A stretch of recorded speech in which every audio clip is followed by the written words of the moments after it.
Hello, this is Coach DK coming at you with Coffee Cup Games, and in this series, we're going to be doing some Strat-O-Matic. Yo, what's up? This is Coach DK coming at you with the little bit of a season recap. We have officially gotten through the month of May, so we're about 60 games in for most of our teams.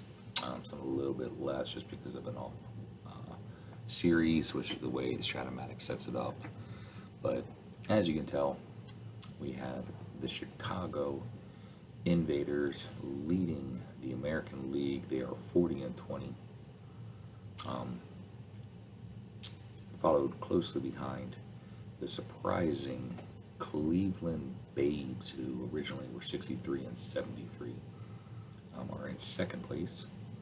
Milwaukee, originally the second place team, is in third, followed by Detroit Wolverines. They're right around the 500 mark like they were originally.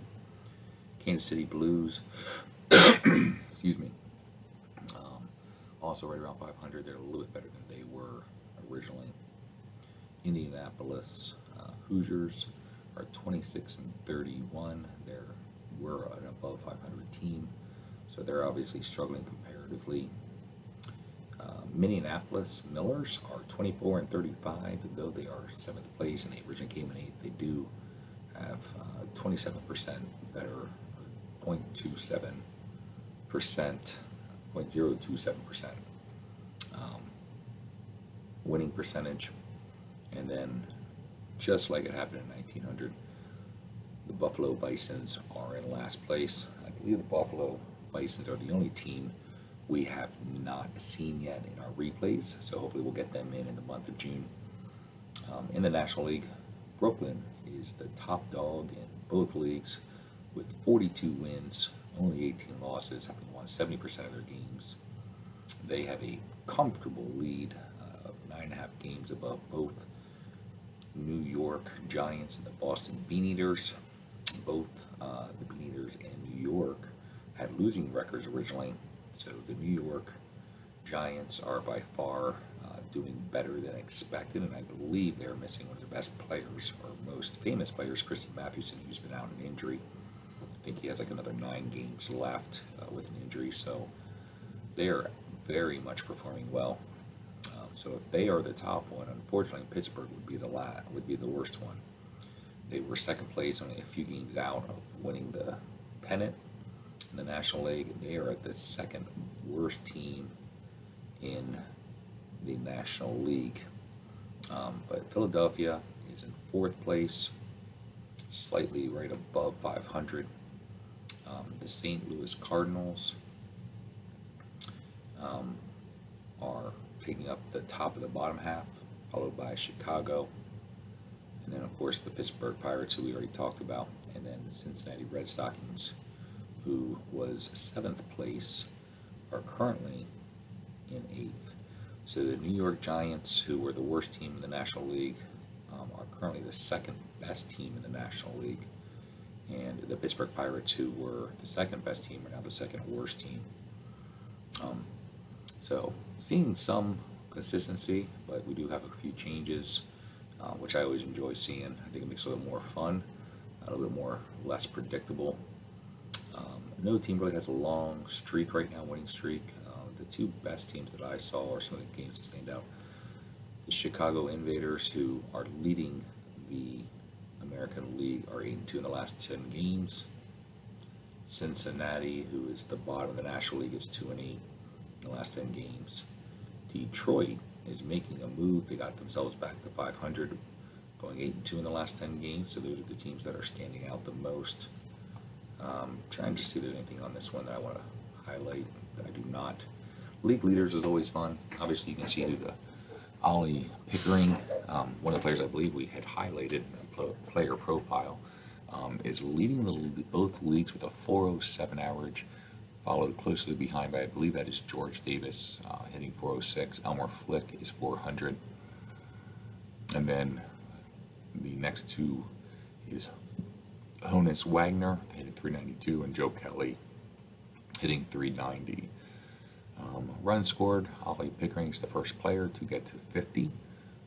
We have several players above 45. For hits, Pickering again, first player over 100 hits. He has 107, well above Elmer Flick, who's in second. Doubles is Green from Chicago Orphans.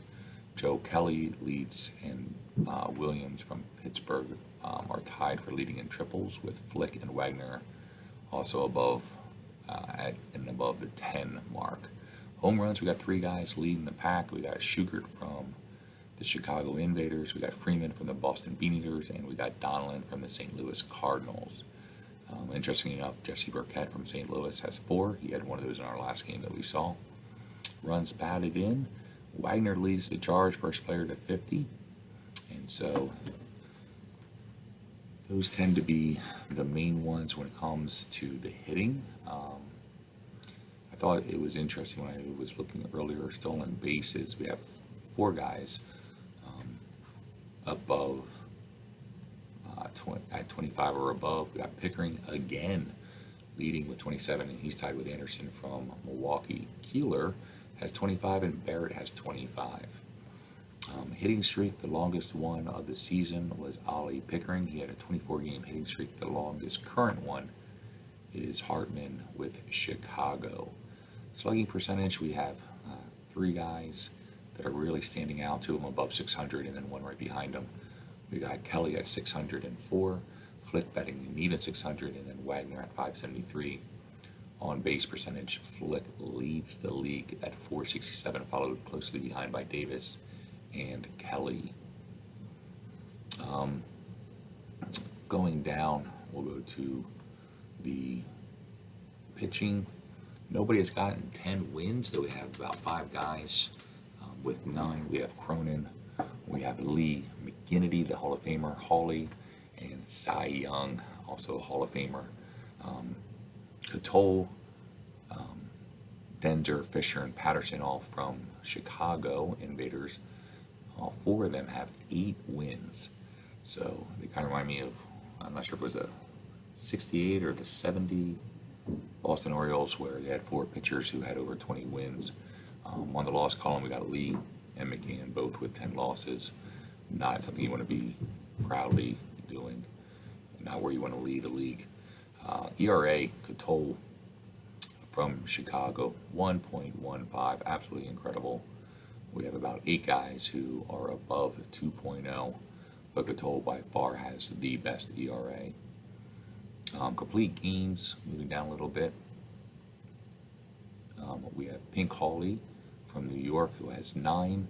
Cotole right behind him with 8. McGinnity with 7. Saves is Howe. We saw him make a save for us when we were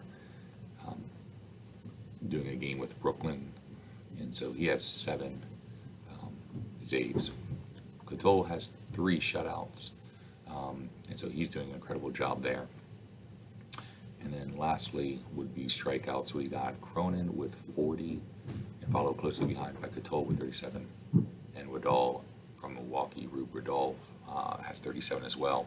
Noodles Hahn is the last player. He's got 35 from Cincinnati. So that's pretty much the main things when it comes to the statistics that I wanted to highlight from the league leaders. Totals, you can kind of see where people are. Interesting enough, Pittsburgh, who has really, really struggled, they are right in the middle of the pack when it comes to batting average and when it comes to pitching ERA. Interestingly enough, New York is leading the surprise team of the year is New York Giants. They're leading the league with a 307 average in spite of having a significantly horrid pitching. Again, Chris Steve Mathewson has been injured. I'm sure that is hurting them a lot. But we have 2 teams, Chicago Invaders. They're really just doing it on pitching. You can tell that they're kind of in the middle bottom when it comes to hitting, but their pitching has been absolutely outstanding.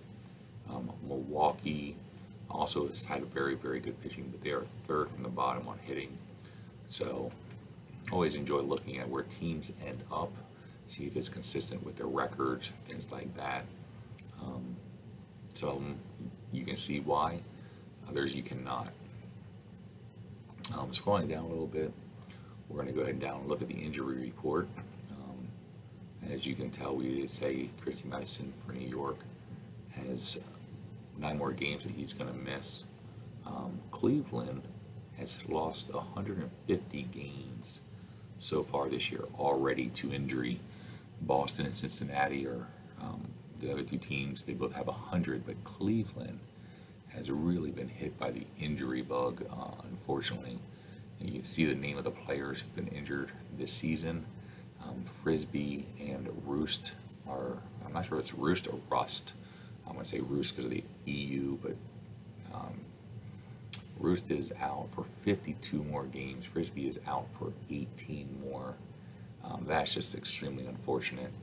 Chambers here for the Boston Beaneaters, he's going to be out 58 games. And Stimmel for Cincinnati is going to be out 48. So you have some long injuries occurring. We did leave injuries on. I always think it makes it interesting. But scrolling down a little bit, awards for the season right now, it is obviously Pickering is leading the league, the top choice for the MVP, but he is followed closely behind by Elmer Flick. I agree that Ollie Pickering should be the MVP. I do agree that Cotole should also be the current Cy Young top dog. When you look at the All-Star selections, you see Sugden for the Chicago Invaders being considered the best catcher. You got Minneapolis's Worden as the best first baseman. Nap Lajoie is the best second baseman. Lave Cross seems to be the best third baseman. Schugert is the best shortstop. That to me is a little bit of a surprise just because of having some other players out there, but I guess Honus Wagner was playing more of the outfield at this time. But you still have Bobby Wallace. So I probably would have thought somebody else might have taken that spot, but it's Schugert. Selbach is leading Kelly as the best left fielder. Pickering, obviously, is the best center fielder. And then Flick is edging out Honus Wagner when it comes to the right fielder. Both Flick and Wagner in the top 5 for MVP. Pitching, you have Cotole being considered the best pitcher. Gear for Kansas City, second. Cotole's teammate, Patterson, is third. Howe, with his 7 saves, is fourth. And then Parker from Minneapolis is fifth. Lastly, let's just look at some of the records that are out there. Our longest game so far is a 13-inning game. We actually had the second longest game in our last replay that we broadcast between Cincinnati and St. Louis. That was a 12-inning game. A very frustrating game for both pitchers, I'm sure. His defense woes affected everything. And so it is what it is. High scoring game was between Minneapolis and Detroit, where Minneapolis scored 25 runs. Same game where Minneapolis also had the most hits with 32. Most runs by both teams was 32 with Brooklyn and New York. A battle of New York when Brooklyn scored 21 runs against New York's 11. So Brooklyn had the 3rd highest runs total of this season, but it is what it is. So in that big game that we saw with Minneapolis getting all those runs, Nichols and Davis both had 8 official at-bats. When it comes to most home runs, we have Hartzell and Crawford both had 2 at home runs in a game. Not something you see very often, is particularly at this time of baseball's history, year 1900. So if this was played in the 21st century, we would see guys with 3s and probably tons of tied with 2. But runs scored, Selbach, Flick, and Halligan each scored 5 times in a game. RBIs, Getman from Buffalo. All right. Carey, also from Buffalo. Each had 6 RBIs in 2 separate games. So Buffalo might be a team worth playing just to be able to see who this Getman and Carey guy is. I'm not familiar with them. Cross for Philadelphia had 6. Stolen bases, Keeler, Daly, and Anderson each had 4 stolen bases. Hits allowed, at least hits allowed. Always see if there's a no-hitter. So far there is not. But you see Catolle did it twice in April. Patterson did it once. And Vic Willis, the Hall of Famer for Boston, he had a 1-hit game against Cincinnati. I think those are really the only things that are worth really pointing out. Yeah, so that's pretty much everything there. I wanted to highlight, as you can tell, Chicago again, the Invaders lead the American League over Cleveland. They have a 6-game lead. Brooklyn Superbas have a 9.5-game lead over both the New York Giants and the Boston Beaners. But that's where we are at the end of May. Hope you enjoyed it. We'll see you on the next game. Coming soon.